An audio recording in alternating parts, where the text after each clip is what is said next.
All right, good evening. This is Professor Gerda Pujol, and welcome back. This is class number 4 of Legal and Ethical Environment of Business. And today's topic is going to be civil and criminal cases, which is usually what people think about when they think about law or even business law, what lawyers refer to as litigation. So I have a screen share now going on, and I just want to show you the complaint that the Winklevoss twins, or the Winklevi, as Zuckerberg himself refers to them, brought against Mr. Zuckerberg and his fellow co-founders, a lawsuit that was initially brought in September of 2004. And so I've included, by the way, everything that I'll be talking about in this class is in the module, so you can look it up for yourself. If you want to read the entire complaint, it's not very long, but I have included page 1. And we'll talk about this case as well as Eduardo's, the dispute between Eduardo Saverin and Mark Zuckerberg, which is also an important, if you will, theme of the movie, The Social Network.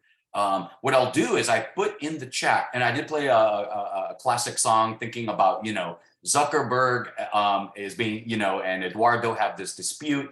They are former partners. They kind of want to, you would think the goal of litigation, right? Maybe bring them together, reestablish the partnership. But in fact, that's not what litigation is about. Litigation is about practical remedies, such as the payment of money damages, or in a criminal case, criminal penalties. So we'll take a look at that. Now, I've put in the, for those of you watching live, I've put, so you can get your attendance points and participation points in the chat. You will see there is a link to the survey. I'll go ahead and put it again. It's the same link, just to make sure everybody has it. And then you'll be able to do today's the survey for this class, get all your points. And then hopefully, you'll be, and then what I'll do is I'll use those survey results to show you what, not just where criminal and civil cases differ, but what they have in common, which is really what I want to emphasize here. Part of that has to do with the fact that civil procedure is generally it's a first-year law school course, and generally it's 2 semesters. Criminal procedure is a whole upper level at most law schools, upper level course. And we'll also talk about what lawyers often refer to as alternative dispute resolution, ways of getting disputes resolved out of court. So we'll talk about that as well. And then we'll use the survey results. I can just give you the big picture of all of these, of how cases get resolved. And I also want to look at some of the strategic aspects of lawsuits and how the system really works, stuff that you're not going to find in the textbook, for example.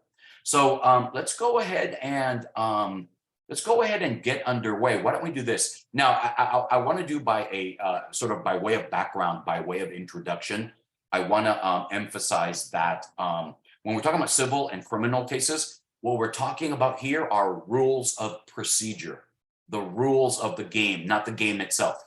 Up to now, we've been looking at the game, if you will, the law of ideas, the 4 forms of intellectual property, for example. Before that, we looked at the common law, the background or default rules of contract, property rights, and accident law or court law. And then before that, we looked at the main sources of law, what law is, and we looked at, state and local law. We looked at federal law at the national level, and then we looked also at international law. Here we're looking at the rules of procedure. So these can get really technical. And what I want to do here, just give you a big picture, really focusing on what civil and criminal cases have in common.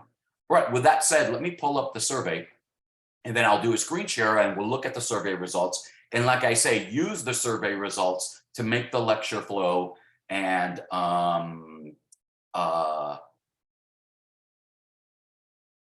get the big picture. Hold on here, I have a double screen, so I just need to, there we go.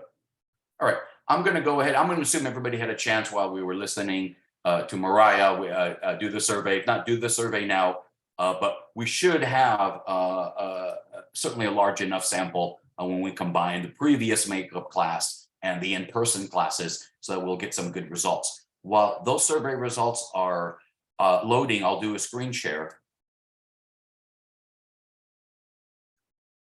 And you can see, because we have such a large class here. All right, there we go. The survey results have loaded. I'll go ahead and scroll down. Now, the first question is my most pro forma or technical question. What I want to emphasize is the difference between civil and criminal litigation, civil and criminal cases. Though for the rest of the class, I'll say what they have in common. I do want to establish that these are two separate, ways a case can be brought, two different types of legal liability, and also to highlight why the legal environment is such a complex, if you will, legal jungle. Because you not only have state civil and criminal cases, civil and criminal liability, you also have two coexisting court systems. You have the federal court, the courts of the United States, and you have the courts of each one of the 50 states. So you're going to have state criminal cases along with federal criminal cases, and same thing going on with federal civil cases, like the case between the Winklevoss twins and Mark Zuckerberg, and also state civil litigation, like the dispute between Eduardo and Zuckerberg. Now, what I've done is, maybe I could just, before we do survey results, let me just pull up the module really quick. I had mentioned that everything I'll talk about is in the module, but what I want to just show you is I've organized the module using this overall logic. You see, I first talk about an example of a state criminal case. This is from the movie JFK. This was the only criminal case to actually allege a criminal conspiracy in the assassination of President John F. Kennedy. That's what the whole movie JFK, Oliver Stone's magnum opus, his masterpiece, is based on that. And so I have some information if you want to dig deeper and learn more about that case. You can see it there. I've also included an example of a federal criminal prosecution, one that I had alluded to earlier when we talked about sources of law and the Computer Fraud and Abuse Act. Though I did note that Zuckerberg dodged a bullet. He never got criminally prosecuted, either at the state or federal level, even though we saw that the way hacking is defined in the Computer Fraud and Abuse Act probably is broad enough to cover, what Zuckerberg allegedly did when he built FaceMash. But one of his classmates at Harvard a few years later, a graduate student known as Aaron Swartz, co-founder of Reddit, co-founder of the Electronic Frontier Foundation, hacktivist, self-described hacktivist, he was criminally charged by the feds under the Computer Fraud and Abuse Act, basically for the same conduct that Zuckerberg did. So I've included that indictment if you want to take a look at it. You don't have to, but if you want to know more about it. Then, proceeding, I've included here stuff relating to the federal civil case that the Winklevoss twins brought against Zuckerberg and the other co-founders. And in the bonus section, I have the state litigation between Eduardo and Mark Zuckerberg. Then the bottom, I have just one assignment because I've now posted the final project as of last week, which will remain open until April 24th. For those of you enrolled in the class, I'll say more about the final project at the end of today's class, so we can just go over this lab. So let's jump into our survey results. And here the answer in the class, done well, read the textbook, vast majority here. If I, let's see what the final numbers are, 73%, almost 500 out of a class of 800 plus.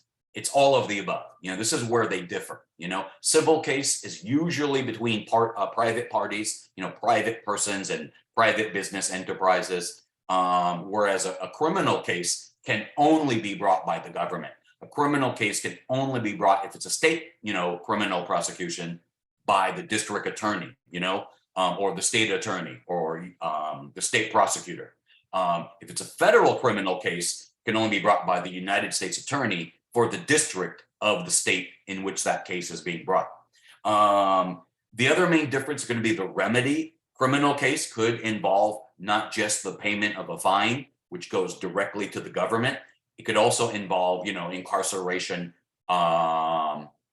or what's called conditional liberty probation, or a combination of both. The Meek Mill case was a dramatic example of this, where Meek Mill got a criminal prison sentence, but then a very onerous probation terms. Let's see here. What else is so all of this stuff. And then burden of proof. Now I'm going to say more about the burden of proof later on in this class because it's so important. It's one of the last questions in the survey. But yeah, the burden of proof is going to be different in a civil case than it is in a criminal case, and it's going to be different in a criminal case than what it is in a criminal investigation before the case is brought. And even within a civil case, there could be different types of burdens of proof depending on the allegations and the complaint. So I'll explain all of that in a moment. So that's just to lay out the groundwork. I just want to lay out the big picture. I don't want to give a false, narrative here or a false picture that civil and criminal cases are more alike than different. In fact, these are two different sets of rules of procedure and two different sets of courts, federal and state, adjudicating different types of legal liability, civil cases and criminal cases. Now, before we move on, I want to talk about, just get this out of the way, what lawyers call ADR, alternate dispute resolution, different ways of resolving a case. Like this is a good example of this. I mentioned earlier the movie JFK. That movie, which is based on that one and only criminal prosecution of Clay Shaw for criminal conspiracy in the assassination of President John F. Kennedy. Clay Shaw, by the way, was this very wealthy and flamboyant businessman, financier in New Orleans, and he was alleged to be basically finance the conspiracy, to assassinate President Kennedy. And you see the movie, and maybe you're conspiracy theory buff as I am, and there seems to be a lot of smoke there. And you know what they say: when there's smoke, there's fire. I will say though, spoiler alert: Clay Shaw gets acquitted, in great part because all of the key witnesses and other potential co-defendants who were allegedly involved in the conspiracy all died under mysterious circumstances. One of the things that JFK's movie goes to great length to show. But what I want to talk about here is that movie came out in 1991, and that movie created a huge public outcry, huge public controversy. This is in the pre-internet days, so you can imagine. Why? Because the key piece of evidence in that case was the so-called Zapruder film, a home movie that it's only 26 seconds long, but it is a complete, video, home movie, I should say, of the assassination of President Kennedy. And while a lot of people had cameras, and a few other people had a video, a movie cameras as well, it's Abraham Zapruder, a wealthy Dallas businessman, who basically got the entire procession, the entire, all four shots that were heard, and somehow remarkably there's very little shaking going on. The camera is very steady. And so one of the interesting things is that this film, though, as we saw with the Law of Ideas, the copyright, the legal right to the film belonged to the family of Mr. Zapruder. After Mr. Zapruder died, the family inherited the rights to the movie, and the public was outraged. How come we don't have access, to this important piece of evidence, to this historical artifact? And so Congress enacted something called in 1992, the JFK Records Act. And part of what that law did is it required that, it authorized the US government via the National Archives, which is, by the way, National Archives, if you're ever in Washington, D.C., it's worth visiting. They have an original, one of the original copies of the Magna Carta. They have the original Declaration of Independence from July 4th, 1776, which I mentioned when we talked about natural law. They have, of course, the Constitution and the Bill of Rights from 1789 and 1791, respectively. They have all of these historical documents. And so the Congress authorized the National Archives to basically buy the rights via eminent domain taking law of the home movie, to put it in the public domain. By the way, although I'm not going to show the movie because it's a pretty graphic, but you can find it on YouTube, et cetera, et cetera. But here's the problem. The family wanted $50 million to sell the rights to the movie. The government was only willing to pay $1 million. So how do you resolve that dispute, right? This is way too big of a gap. There's no way the lawyers for the parties are going to be able to negotiate a settlement when the government is lowballing at $1 million and the family is basically asking this exorbitant sum of $50 million. By the way, in defense of the family, I met the granddaughter of Abraham Zapruder when I was one of my visits to Dallas, one of my research projects on the JFK case. And, one of the things that she mentioned is that the family lawyers asked for $50 million, but they were willing to settle for around $30 million because that's the price of what a rare Da Vinci manuscript had just sold in the mid 1990s when this case happened. I think at Christie's or Sotheby's, one of these, London auction houses. And so this rare Da Vinci manuscript was sort of a one-of-a-kind historical document, just like this movie is the original, film is a one-of-a-kind historical artifact, right? So how do you resolve this? And, I put a number of choices. You would think, right, a jury trial, but no, it turns out that almost 98% of all civil disputes do resolve out of court. The question is, how do they get resolved out of court? A lot of times the lawyers are able to negotiate a settlement, Another way of resolving this, you could imagine, you know what I mean? How do you put a price? There's no market for this type of rare artifact, really. So how do you put a fair market value on this? You could do random adjudication, right? You could do a coin toss or throw maybe a pair of dice, Notice that's considered verboten, that's forbidden. Judges have to basically, one of the hallmarks of the law is that you're supposed to use reason. You know what I mean? Even though Holmes said the life of the law is not logic, it's experience. But courts cannot use random methods to resolve disputes. Although I'm fairly sympathetic myself, as a scholar. I will say, just in passing, even though courts, are not supposed to use random adjudication methods to resolve, a case, there is a lot of randomness built into the legal system. For example, in both a criminal and civil case, right? When you get a jury summons for either a civil or criminal case, right? That summons is issued completely at random. There's a database. Usually it's people who are registered to vote and have a driver's license. In different states, it's done differently, and the federal courts have their own rules for drawing a jury pool. But the point is that jury pool, that summons is sent out randomly, so, and then when you get to the courthouse, right, whether you go upstairs, if you've ever done jury duty in the Orange County courthouse, for example, you go downstairs in the basement and you wait till your number gets called. Literally, it's all random, right? And then when the voir dire process begins, when the judge and the judge and lawyer select the actual members of the jury, right there, there's a whole process, right? But the actual pool of the jury, right, is done randomly. Also, when a case is, submitted to a courthouse, like the Winklevoss complaint I showed you, and I'll show you later the complaint in the Eduardo case.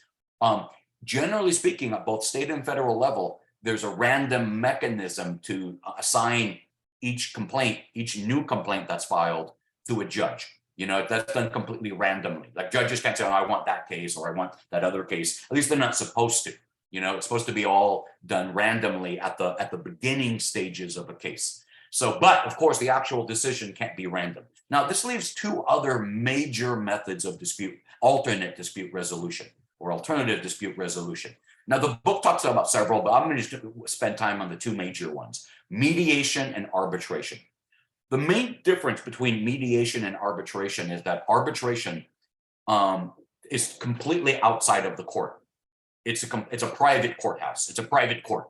In my advanced topics in law, I teach a little bit about the American Arbitration Association and the rules that are used to adjudicate an arbitration claim.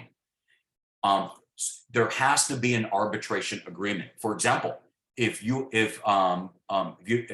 Verizon is your cellular telephone carrier or your internet service provider, I'm sorry to say that if you read the fine print, you're going to find an arbitration clause in your, service agreement.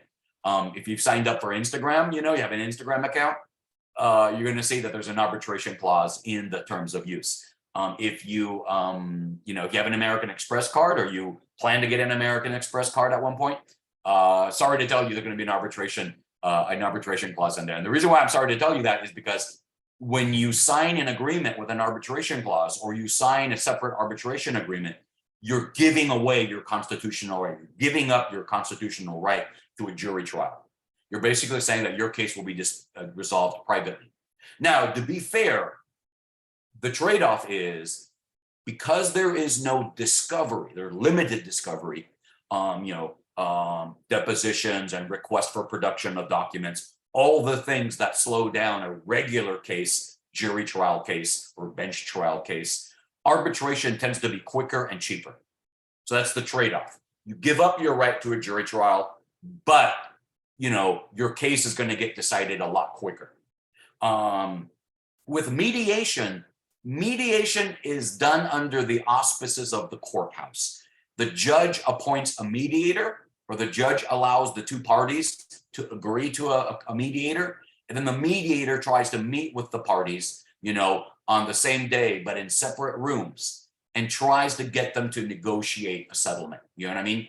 And the idea is, this is where, probably in some of your management classes, there's a famous book called Getting to Yes. There's another famous book called You Can Negotiate Anything. This is more psychology than anything. How can you get the two parties to, come to an agreement when they're so far apart on, let's say, what they're willing to pay if you're the, defendant and you're being sued, and you're the plaintiff, what you're willing to accept. And this is all, kind of classic economics, willingness to pay, willingness to accept. Is there a zone for, mutually beneficial agreement, right? The mediator tries to push that along. But here's the big difference between mediation and arbitration. Arbitration agreements and arbitration clauses usually specify that the arbitration is going to be binding. That means the decision of the arbitration panel is completely, unappealable, except under some very limited circumstances under the Federal Arbitration Act from 1925 that Congress enacted almost 100 years ago. Only if there's evidence that the arbitration panel was corrupt, or there was evidence of fraud, some bribery, that kind of thing, arbitration awards will not get set aside. With mediation, it's purely voluntary. Even if the mediator makes a recommendation to the judge, none of the sides are required to, accept it. It's, mediation is just a way of trying to resolve the dispute, but you're not forced to resolve the dispute. With arbitration, you don't even go to court. It goes directly to a private court called an arbitration panel, and that's the end of the story. Now, how do you think this dispute over the Zapruder film was resolved? Was it a jury trial? Was it mediation, or was it arbitration? Here, jury trial got most of the votes, but what's really funny is that neither the family of Mr. Zapruder nor the government wanted to see a jury in this case. The government was afraid that, maybe the jury would be, give the family the $50 million, you know what I mean? And of course, the family was afraid that the jury would give them nothing, you know what I mean? How dare you profit from, the death of a beloved president, who created the new frontier and the space program, and did all these great accomplishments, and who was pulling out the United States from Vietnam, The theory is that he was about to end the Vietnam conflict, you know what I mean? So it's like, this is a beloved president. And so the parties here, normally, by the way, every single case, if it doesn't go to arbitration, if there's not an arbitration agreement, the judge will order a mediation. Now the judge has discretion if it's too far apart, 1 million versus 50 million. Mediation is probably not going to work, so we could just go straight to trial. Here, though, the parties actually signed an arbitration agreement, and what's great about this arbitration agreement is that it's how arbitration normally works. The family got to pick one of the arbitrators, the government got to pick another arbitrator, and then those two arbitrators met and they picked a third arbitrator, right? Who would most likely be the deciding vote, right? And then both sides make their argument before the arbitration panel, and the arbitration panel makes a ruling. Normally in commercial cases, a lot of times These arbitration rulings are completely private. There's non-disclosure agreements and confidentiality clauses. We don't know what's going on, what was decided. But in this case, because this was involved a public issue, this was the arbitration agreement, made the whole process public so that we know what was resolved. And the family, I believe, ended up getting 16 or 17 million dollars from the arbitration panel. And now, by the way, the movies and the government now owns the right, has the rights to the movie, and they have made it publicly available via the National Archives. And of course, now it's on YouTube, both the official, official government, the official version, and then, all the bootleg copies. All right. So I just want to tell you that this is one of the reasons why so many civil cases settle out of court. Either the lawyers themselves find it in their best interest, we don't want, because here's the thing. Let me show you something here. Let me show you let me go into the modules and let me show you the docket just by way of example. I'm going to pull it up right now. I'm going to show you the docket. By the way, when you get this in Canvas, sometimes it doesn't like links, but I've vetted all of these links. This is a legit website, that has, normally you have to pay for this stuff, but this case was so famous. This is publicly available. This is the docket in the Facebook, the Winklevoss case against Facebook. Now you'll notice the plaintiff is ConnectU because that's the name of the company the Winklevoss twins created after they rebranded Harvard Connection as ConnectU. And this goes in reverse chronological order. So if you were to scroll down, you would see that filing number 1, going all the way back several years, would be the complaint that the Winklevoss twins brought or ConnectU brought.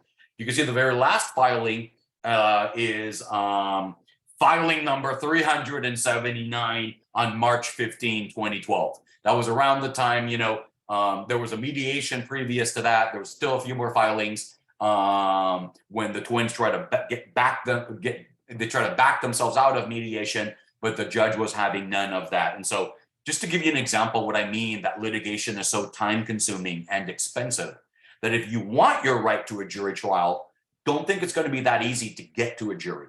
Like this case, which was a fairly straightforward case. I showed you the first page of the complaint. You'll see it's just for the basic common law claims, breach of contract, theft of the idea, misappropriation of trade secret, fraud, all the traditional business law claims, common law claims, et cetera, et cetera.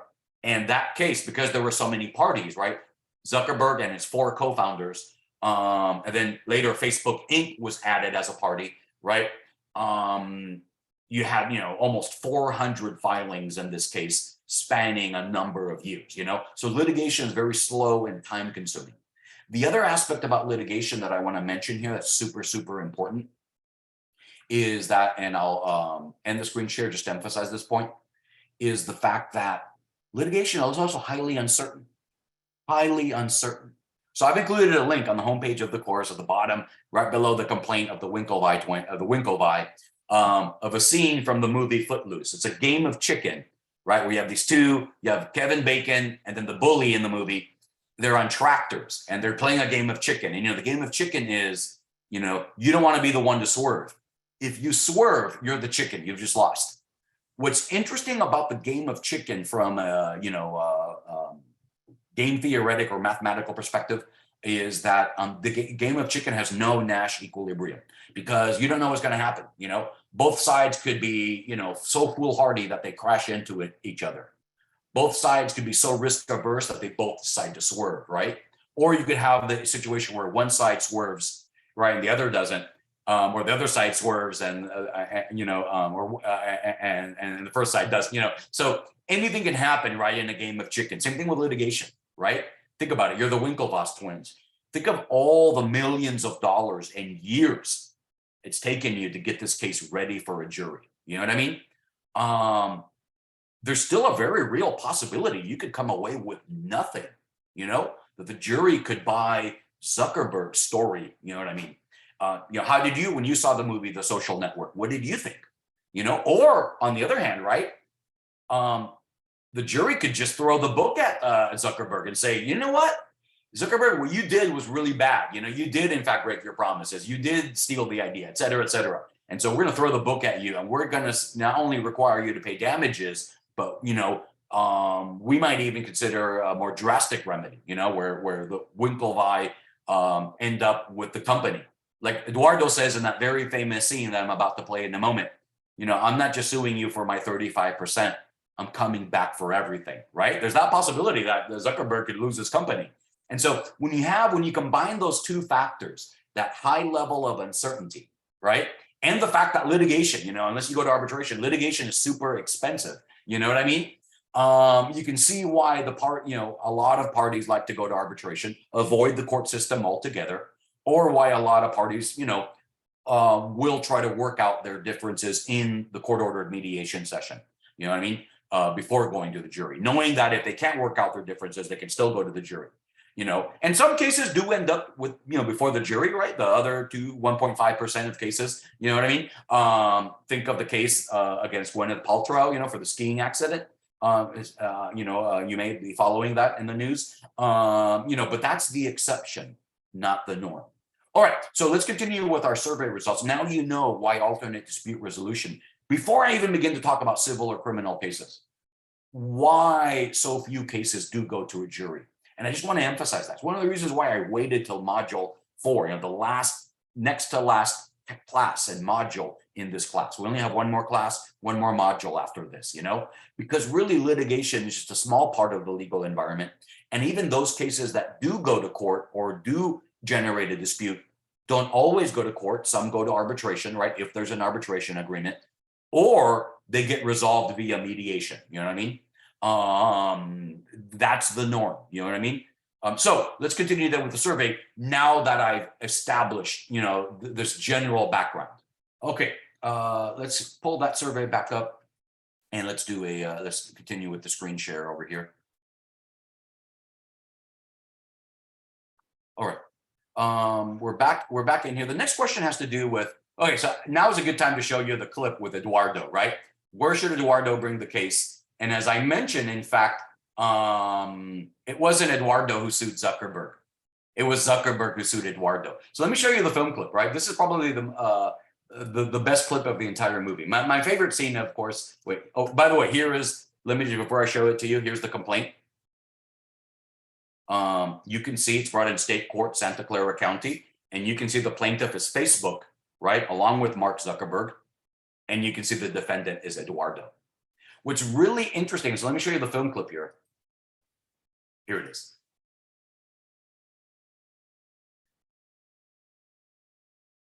This did happen.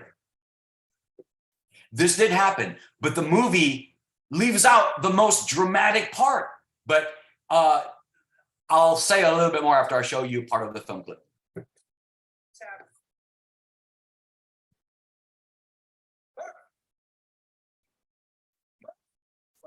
Sorry, he's wired in. Is he? Yes. Oh no, you're still wired in? You issued 24 million new shares of stock. You were told that if new investors came. How much were your shares diluted? How much were his? What was Mr.'s? Now you've got to understand, right? Put this in context. Remember, Eduardo already went to California. He already signed a bunch of documents.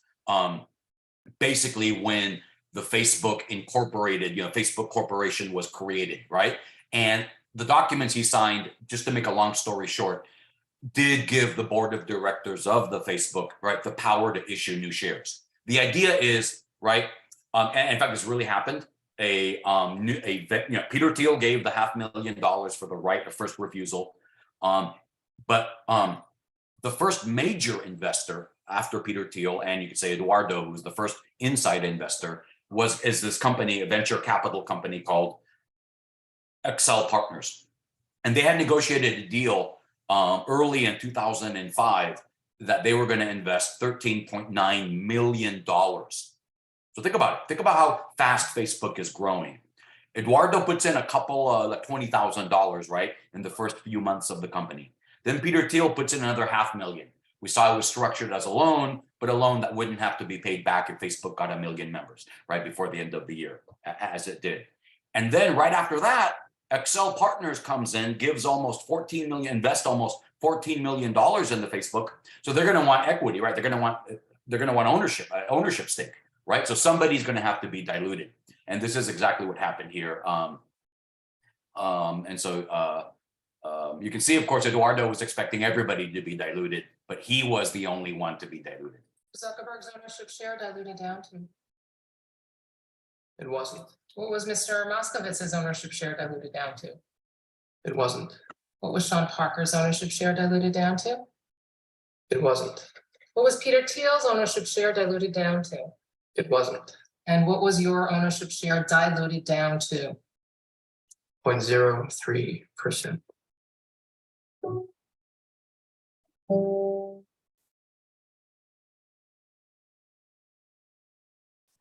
Notice, right? It's not zero because Eduardo, they're going to give him back his $20,000, whatever it is he put in, right? And in the movie, the way they show it is Justin Timberlake, the Sean Parker, right? Here's the check, for the money, we're going to give it back to you, right? But you can see this was a real stab in the back. But what the movie leaves out, the reason why Eduardo was invited to come back to California to ratify, he had already ratified, he had already authorized the board to do this, right?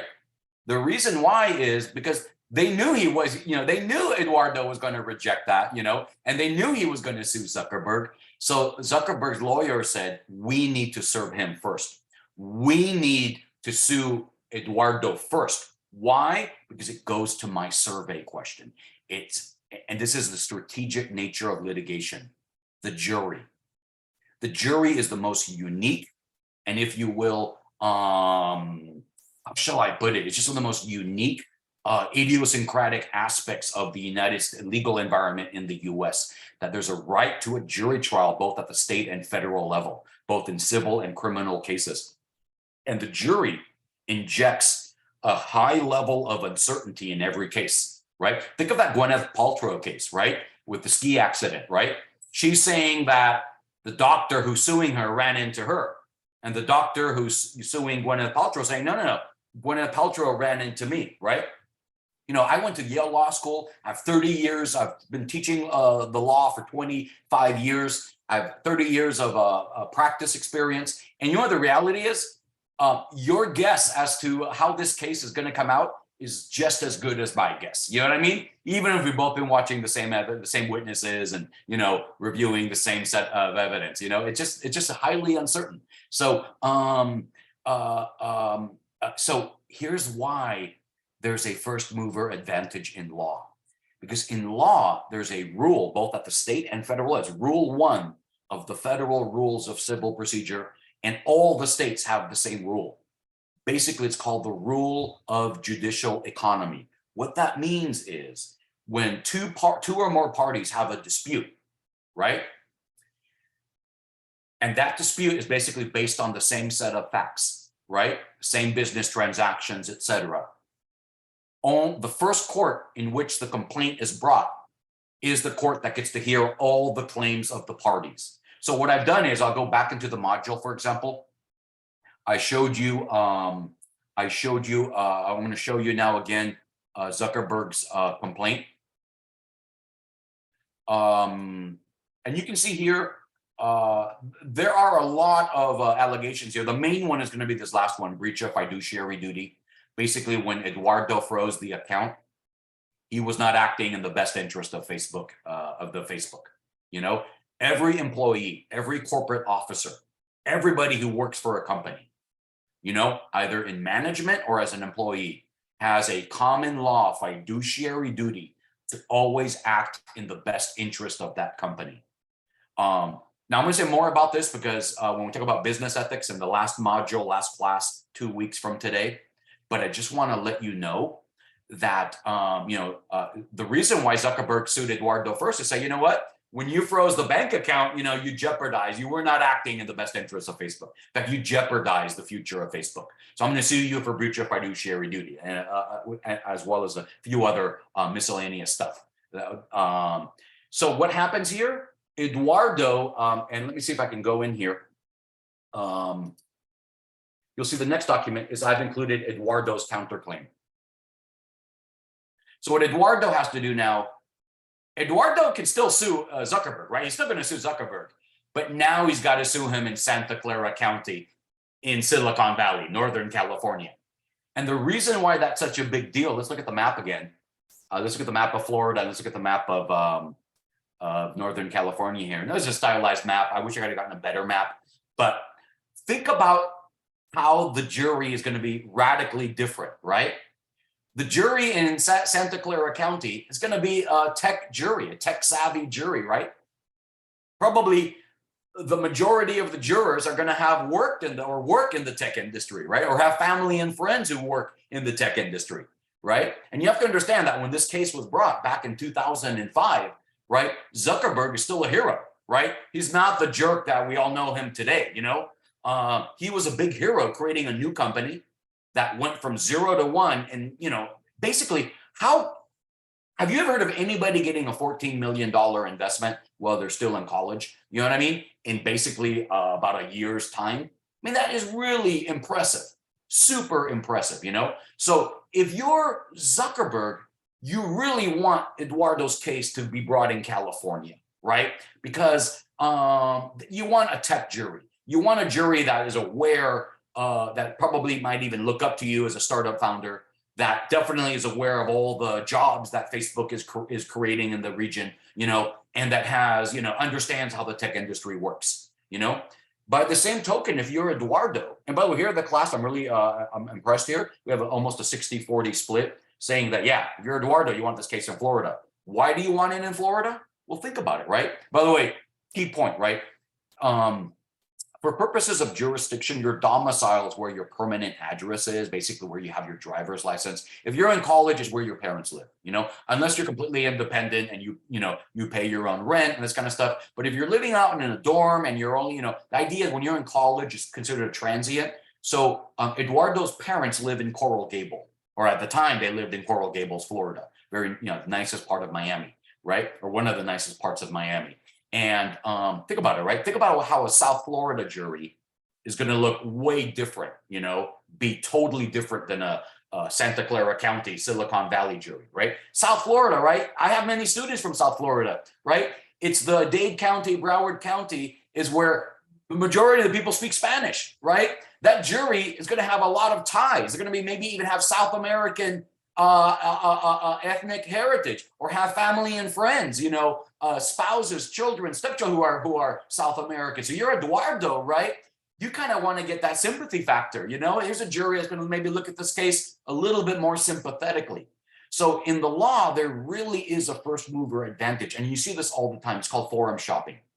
The lawyers will try, if a dispute is going to be inevitable, that's why I say it's like a game of chicken. If a dispute is going to be inevitable, whoever brings the case first really has a major advantage, because they can try to pick a jury that might be more sympathetic to their case, and there'd be a greater likelihood of you know, that the jury will rule in their favor. Like in that Gwyneth Paltrow case, I'll tell you that Gwyneth Paltrow, right? She, you know, she's like, you know, I don't know if she lives in LA or New York City, but she's a jet setter, right? She lives, you know, whereas the doctor is from Utah, where that case is being heard, right? So, you know, we'll see how that plays out, but that's a huge home court advantage. Now, one thing I'm not going to ask you, I talk about this in my advanced topics class. When can you sue an out-of-state defendant in your home state? And the answer is almost always. The Supreme Court, I'll just tell you this right now, just as a footnote, the Supreme Court has developed something called the minimum contacts test. And the test is that, minimum contacts. As long as you have some contact with the state in which you're being sued, you can be sued in that state. Some courts have gone as far as to say that if you send out an email to somebody in California, or call somebody in California to discuss a business deal, and later that business deal, there's a dispute, the very fact that you sent an email or made a phone call to someone out in California, that gives the California courts a jurisdiction over you. By the way, in Eduardo's case, there's no doubt there's minimum contacts, because he went to California multiple times in person, and physical presence is considered like the best case scenario of having minimum contacts. Let's say Eduardo had only been to California once. Let's say he'd gone to San Diego to go visit SeaWorld. You know, nothing to do with Facebook, nothing to do with Palo Alto and Silicon Valley. Just the fact that he was in the state, he could still be sued in the state. You know what I mean? That's how, you know, generally speaking, that's how broad that minimum contacts doctrine is. Now, this is something you study in law school. The Supreme Court, there have been some recent cases where they've tried to narrow make the minimum contacts test a little bit harder, but it's still a general test. By the way, could Mark have been sued in Florida? Well, let's assume that this is 2005, right? So let's assume that UCF and UF, they don't have Facebook yet. Let's just assume that, let's assume that no college has Facebook yet. And let's assume that Zuckerberg has never been to Disney, has never visited Florida, What I'm going to teach you in the next module is when we look at Facebook as a business entity. At one point, Facebook was a limited liability company. And it was Eduardo who registered the Facebook LLC in the state of Florida, in Tallahassee. And I'll show you the articles of organization. Mark Zuckerberg, among others, is listed as one of the members, as one of the owners of the Facebook limited liability company. Now, it's true by 2005, right? The LLC was taken over by Facebook Inc., right? But the fact that for a short period of time, a couple of months, right, Zuckerberg owned a company that was registered in Florida, that definitely gives the courts minimum contacts, right? And probably, by the way, 2005, probably UF and UCF, FSU, all the big schools, probably they already had Facebook or Facebook was in the pipeline, right? So probably there are already contacts there. So that's why, if I can show you one more thing, let me show you Facebook's user agreement now. Now, I apologize, I have to duck here because I have a split screen, but let me show you the Facebook terms of service. I told you that Instagram has an arbitration clause. Let's go into, let's do a screen share. Oh yeah, I'm in the screen share still. So let me show this to you. Terms of service, there's a contract between every user and Facebook. And if you actually, no, nobody reads these things, right? But if I actually once in one of my, in my physical real class, I like to print out the Facebook terms of use plus all of the links in the terms of use. And that contract actually goes the entire span of the room 239 in both directions, and that's 10-point font, narrow margins, you know what I mean? Single space. But if we go to just the main agreement, you're going to see something called other provisions. I'm going to scroll down. And this, I'm only going to show you this because almost all business firms, if they don't have an arbitration clause, they're going to have what lawyers call a forum selection clause. And I'll show you what that looks like. The Facebook one, it actually is a really good one. Let me just get my glasses here. I want to make sure I haven't skipped it. Additional provisions. So it should be paragraph 4 if this hasn't changed from last time. Disputes. And if you actually read this fine print, what you're going to see is that if there's a dispute, you can sue us. We're not going to make you arbitrate, but you're going to have to sue us in California. If it's a federal case, it's going to be in the Northern District of California, which, by the way, is in San Jose, California. And if it's a state case, now Facebook, One Hacker Way, or Meta, now it's called Meta, it's located now in San Mateo County next to Santa Clara. So think of the advantages Facebook lawyers have, right? All of the cases, or most of the cases that they handle, right, have to be brought in those courts because forum selection clauses, as long as they're reasonable, as long as there's some contact between the jurisdiction and the company, in this case, Facebook's headquarters are in California, Palo Alto, Silicon Valley.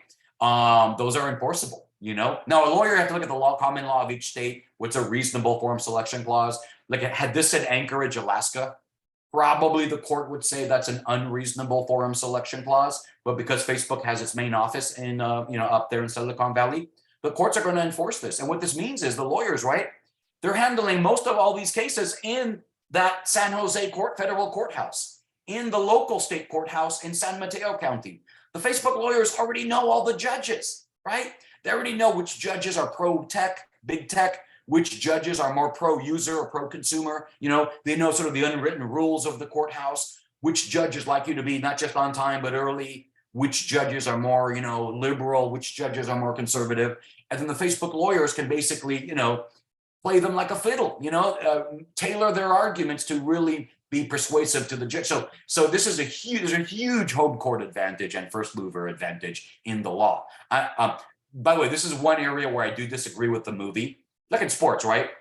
It's true there's a statistical home court advantage, right? But a lot of teams have a losing record on, at home, right? I mean, think of the Orlando Magic, right? I mean, same thing in business, right? If there were really a first mover advantage in the business world, right, we'd all be using MySpace right now, or we'd be still renting videos and rewinding VHS cassettes at Blockbuster, right? But no, things change. And I don't think there is a first mover advantage in business, because there's a lot that is one factor, but that's not the only factor that determines success in business. But in the law, I can tell you, there is definitely a first mover advantage, because you want to get a jury that's more sympathetic to your case. Now, that doesn't mean that Zuckerberg is going to automatically win the case just because it is brought in California, or it doesn't mean that had Eduardo been able to think this through first, and brought his lawsuit earlier, he would have won in Florida. But it does mean their chances are higher.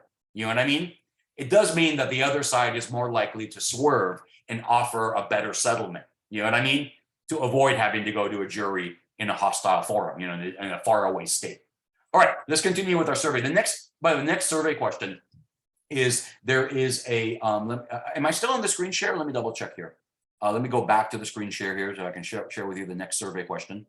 All right. Oh, and by the way, I just think it's amazing that as dramatic as that Eduardo scene that I showed you earlier is, right? And I'll just pull it up here for a second, right? As dramatic as that scene is, right? It was even more dramatic in real life, because Eduardo, not only was he stabbed in the back by Zuckerberg, when Eduardo was the only co-founder to be singled out for dilution, but then he was sued, he was served with legal papers, forcing him now to defend himself in California and forcing him to bring his counterclaim before a hostile tech-savvy jury in Silicon Valley. It just he got completely hammered. You know what I mean? All right, so let's go ahead and continue with our survey results. And the next aspect of the survey is, oops, no, that's the homepage. Here's the survey. And actually, by the way, all of these things are generally true, quality of lawyers, all that kind of stuff. But it's really the first mover advantage. It really is first mover advantage here. All right. Okay, this one now, I'll show you again the first page of the complaint, because one of the interesting things about this complaint, to an untrained eye, if you're studying law for the first time, this is not going to excite you the way it excites me, But the reason why I'm so excited about this complaint, and the reason why I put this question in the survey, is you'll see, if you look at the nature of the action and you read it through: breach of contract, misappropriation or theft of it, trade secrets, fraud and breach of fiduciary duty, all of the stuff in the complaint, take my word for it, it's all common law. Common law is all state law, right? What's this case doing in a federal court? Well, that's the next strategic decision you have to make. Because first, where do you want your jury, right? Do you want California? Do you want Florida? Or in the Winklevoss case, you're the Winklevi. Do you really want to go out to California, and face a tech-savvy jury, these two preppy guys, you know what I mean? No, with the Brooks Brothers suits, no, right? You'd rather be in the Northeast, right? Where you might be more warmly received, that kind of thing. But the next strategic choice you have to make is, do you go to state court or do you go to federal court? Here, I'll be a lot briefer on this. It's the same, or there's two dynamics at play. One dynamic at play is that I like to look at the state court as like the mega millions. You could win a lot of money, like those Dan Newland ads, you know what I mean? You could win $100,000 or whatever in a state court. Federal court is the Powerball, Federal court is now you're talking millions of dollars. Why? Because this is a great example of this. There's something called diversity jurisdiction. Federal courts have the power to hear purely common law, state law cases, if the parties are from different states and the amount in controversy is over $75,000. There's some bills pending before Congress to make it up to $100,000. The idea is that only the big money cases go before the federal courts. So generally speaking, federal court verdicts are larger on average. There's always exceptions, but on average. The other factor, though, I should tell you, is that, again, the jury. Because think about it. Like, let's go. This case was brought in Massachusetts, right? And if I showed you a map of Massachusetts, it'd be like Florida. Massachusetts has like 42 separate counties, and each county or local jurisdiction, municipality, has its own courthouse. Federal level, though, there's only one courthouse, and that's in Boston. So think about the difference of the jury. It's going to be much more subtle, right? The federal jury is going to be composed from registered voters from all over the state of Massachusetts, right? A local state jury will only come from that county in which, you know, the case is brought.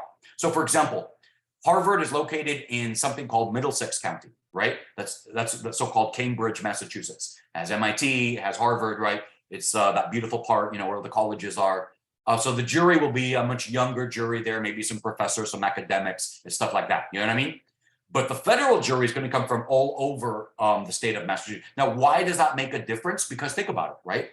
Most people, when you think of Massachusetts, you think of it's a liberal state, like my colleague, law professor, Senator Elizabeth Warren. You know, she's very liberal, probably the most liberal member of Congress, maybe next to Bernie Sanders and AOC, right? But guess what? Massachusetts voters have also elected Republicans like Scott Brown and Mitt Romney, both at the federal level, Senate, and at the state house governorship. Why? Because when you go west of Boston, when you go outside of the college town, when you go outside of Boston and the metro area, it's more rural and it's more conservative. You know what I mean?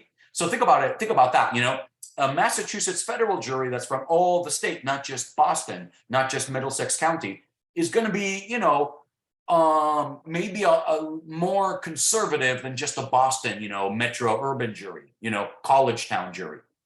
So again, that's why I said from the beginning, from day one, you know, a lawyer, an experienced business lawyer, is a necessary business expense, especially when your company gets sued or you get sued, or, you know, if you have to sue somebody else.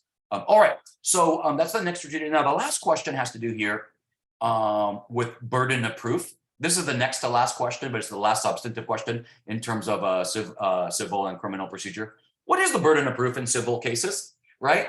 Like when the doctor sued Gwyneth Paltrow, right? How much evidence does he need? Because they both, I could believe Gwyneth Paltrow is very believable, right? That maybe the guy ran into him, but that doctor seems to be kind of believable as well, right? Maybe Gwyneth Paltrow ran into the doctor.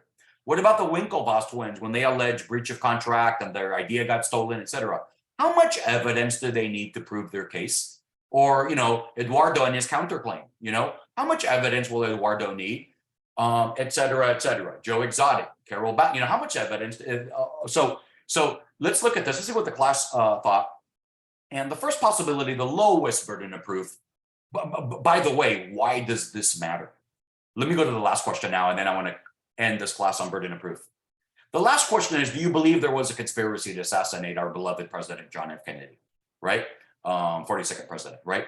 Do you, I'm sorry, 39th president.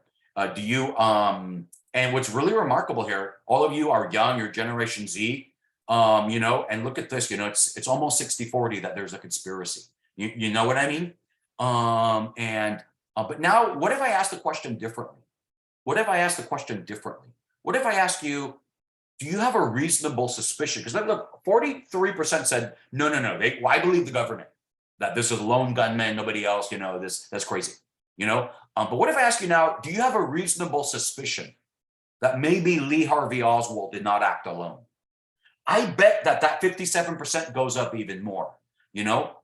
Or what if I ask you something different? What if I ask you, do you believe beyond a reasonable doubt that in fact there was a conspiracy? That's the Clay Shaw case. Now probably that 57% goes down to maybe 40-30%, right?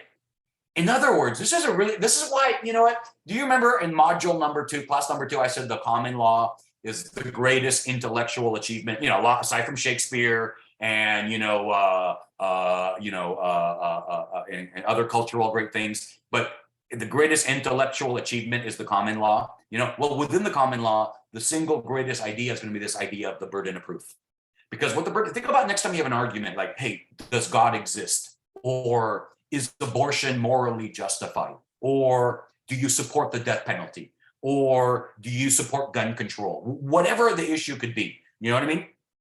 Now back up and say, okay, to win, who's got to prove their case? Who has the burden of proof that gun control is good or bad? Or that abortion is moral or immoral? Or should be legal or illegal? Or that marijuana should be legal or illegal? Or, you know, God exists or does not exist, you know what I mean? Or some kind of agnostic variation, right? And what should that burden be? The common law, what's amazing about the common law is that it sets the ground rules. And the reason why this is part of due process is because the burden of proof, and due process is just a fancy legal concept for that you have a common law concept that you have to treat everybody fairly. Due process is always on the person making the accusation. In a criminal case, right, it's going to be on the police and the prosecution. In a civil case, it's going to be on the plaintiff, the person who brings the case. Or if the defendant brings a counterclaim, then the defendant has the burden of proof as to his or her counterclaim, right? So let's look at these different burdens. Reasonable suspicion, I got a healthy 10%. Well, it's not reasonable suspicion, that's too low. Everybody would win their cases, you know? If it's just a reasonable, do you have a reasonable suspicion that Zuckerberg stole the idea, right? Yeah, I have a reason, but do you have proof beyond a reasonable doubt that he stole it? That's a different story. No, reasonable suspicion, the only time that comes into play in the legal system is when you're dealing with the police. The police are allowed, and this is a Supreme Court case called Terry versus Ohio from the 1960s. I think it's the worst decision the Supreme Court has ever made, probably since the Dred Scott decision, basically saying that, a terrible decision that led to the United States Civil War. But a close second is going to be this Terry versus Ohio. The police have the right to detain you, stop you. It's not technically arresting you because they can't send you to jail, but they can stop you for as long as it takes for them to do an investigation. You know what I mean? But they have to have a reasonable suspicion that you were involved in a crime or that you have information relevant to the commission of a crime. So it's a very low threshold. You know what I mean? I know a lot of you maybe watch those YouTube videos where you see people confront the police. Look, the police are always going to win on that one. A reasonable suspicion, it's a very low burden of proof. You know what I mean? Probable cause. Now, probable cause is what the police need to have to arrest you, to take you to jail and charge you formally. You know what I mean? Probable cause is what the police need in order to conduct a search of your private property. And what's interesting about probable cause is that it's in the Constitution, it's in the Fourth Amendment. As a general rule, the Supreme Court not only have to have probable cause, it's a judge who decides if the police have probable cause before they do the arrest or before they do the search. Now, the Supreme Court over the years has done a number of exceptions. And but even when the police, arrest you without a warrant or search you, because they say it's in plain view and that kind of stuff, you have a right to go to a judge and say, Your Honor, look, I was arrested without a warrant. I was searched without a warrant, and there was no probable cause for me to be arrested or for me to be searched.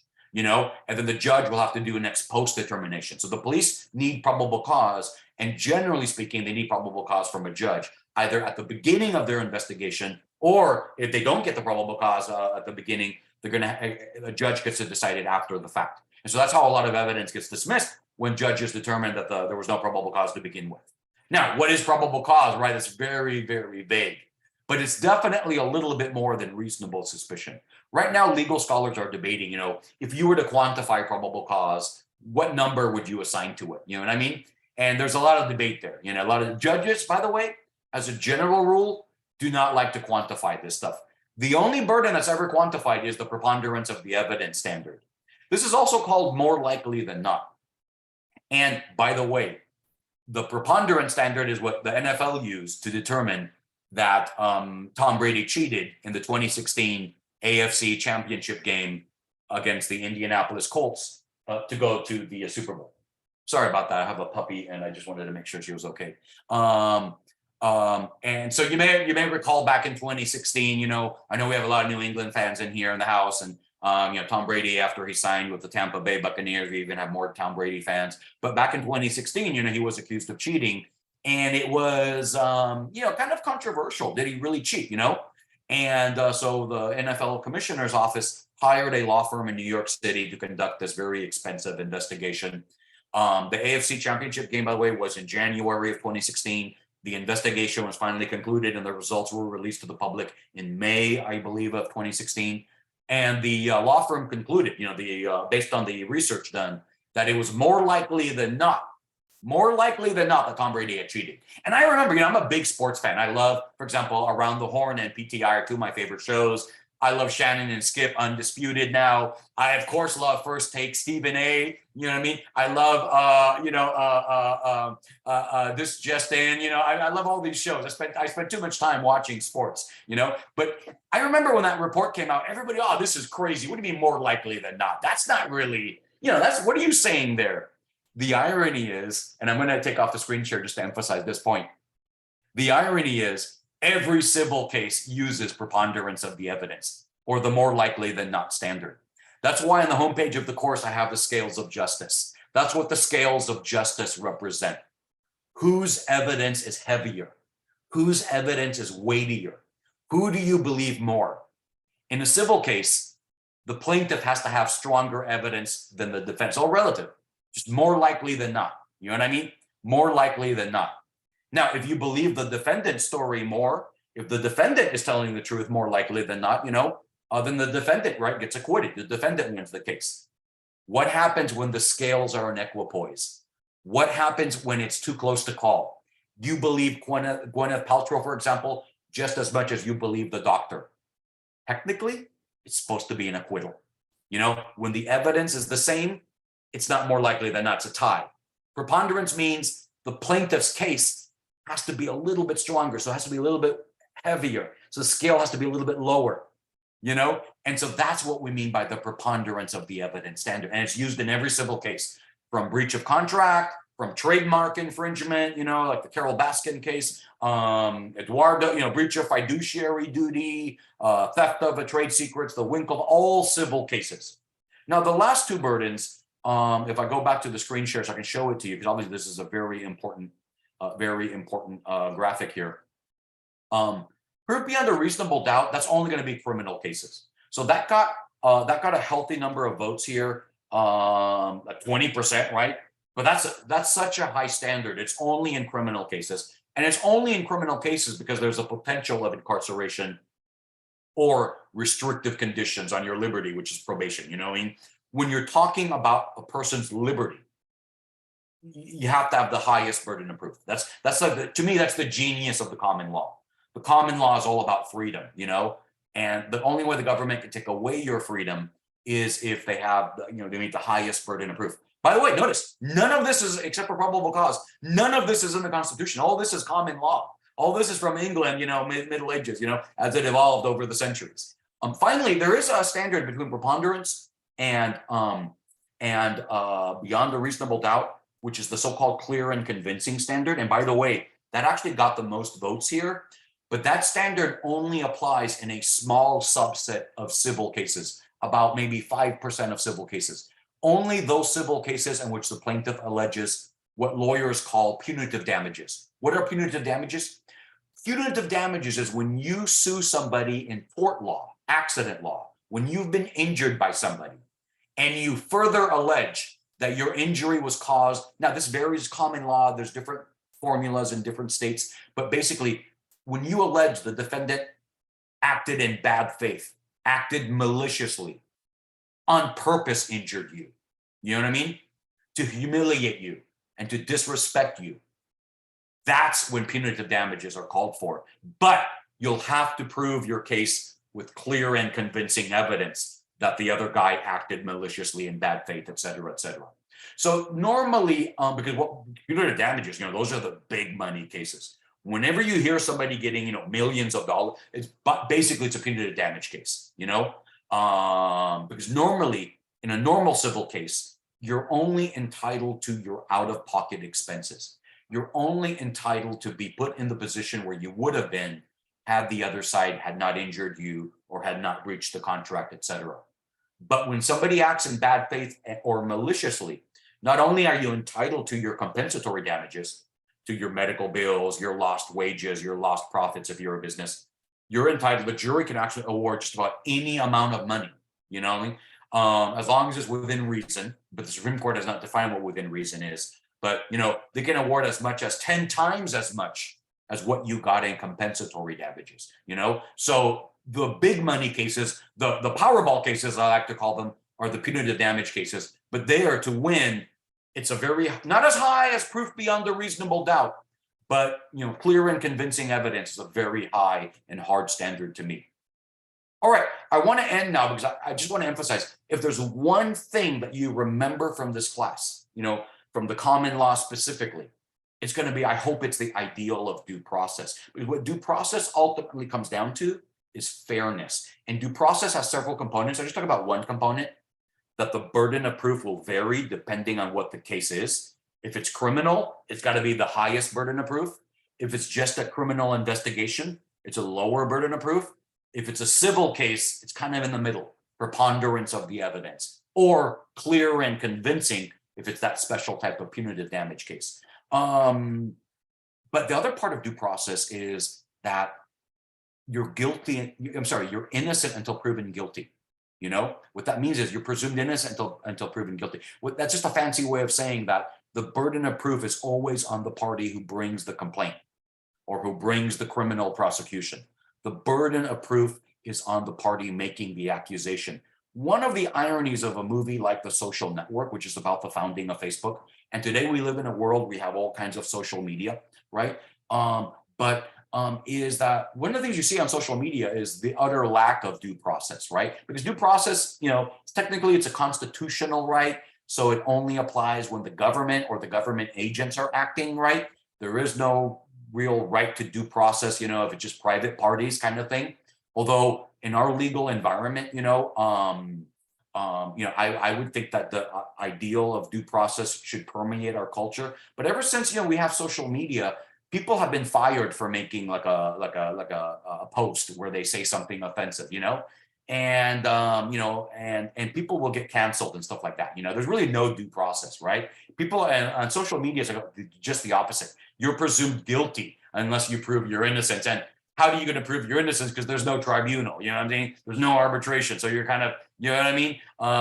It's kind of funny that the world of social media, it's kind of ironic that the world of social media is the utter antithesis of these common law ideals of due process, right? Of fairness, of putting the burden of proof on when somebody makes an accusation against you, and by specifying ahead of time what the burden of proof is. Remember that next time you have like a philosophical or religious or political argument with a friend or family member, why don't you try to agree to who has the burden of proof and what the burden of proof is, and that will help you resolve the dispute.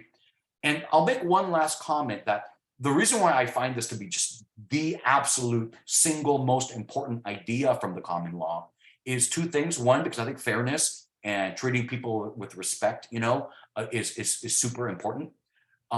Think about the most despicable human being on the planet today. Vladimir Putin, I'm talking about you, right? You led a war of aggression against Ukraine, totally unnecessary, right? And he was recently, last Friday, right?